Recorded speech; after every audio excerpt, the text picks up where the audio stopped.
Jessica Iskandar pamer foto anak-anak Ruben Onsu dan Sarwenda gendong baby Don Verhaak.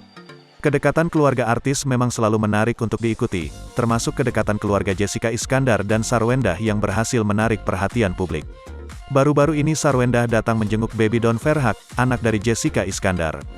Berkunjung ke rumah Jessica Iskandar, Sarwenda juga turut mengajak anak-anaknya. Melalui unggahan di media sosial pribadinya, istri Vincent Verhaak tersebut membagikan sederet fotonya. Tampak kebersamaan keluarga Jessica Iskandar dan Sarwenda begitu harmonis. Dalam keterangan unggahan, Jessica menuliskan tentang bergantian menggendong baby Don Verhaak. Semua kebagian gendong baby, tulis Jessica dilansir dari Instagram, Kamis, tanggal 16 Juni tahun 2022.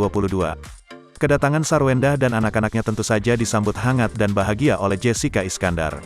Ia sampai membiarkan mereka menggendong baby Don secara bergantian. Anak-anak Sarwenda dan Ruben Onsu pun bergantian menggendong baby Don Verhaak.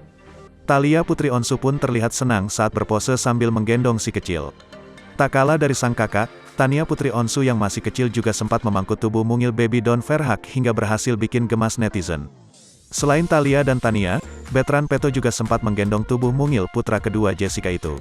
Lewat instastory-nya sendiri, Sarwenda mengungkapkan kalau dirinya benar-benar kangen karena sudah cukup lama tak bertemu dengan perempuan yang akrab disapa Jedar itu. Sarwenda pun sempat memuji penampilan Jedar yang sudah kembali langsing dan cantik setelah melahirkan. Nama tersebut disusun oleh Vincent Verhaak, sedangkan Jessica Iskandar hanya memberikan komentar dan persetujuan. Aku seneng banget papanya pilihin nama yang spesial buat adik bayi. Kita manggilnya Don, kata Jessica Iskandar. Jessica berharap anaknya bisa sukses di masa depan dan juga menjadi pemimpin yang baik.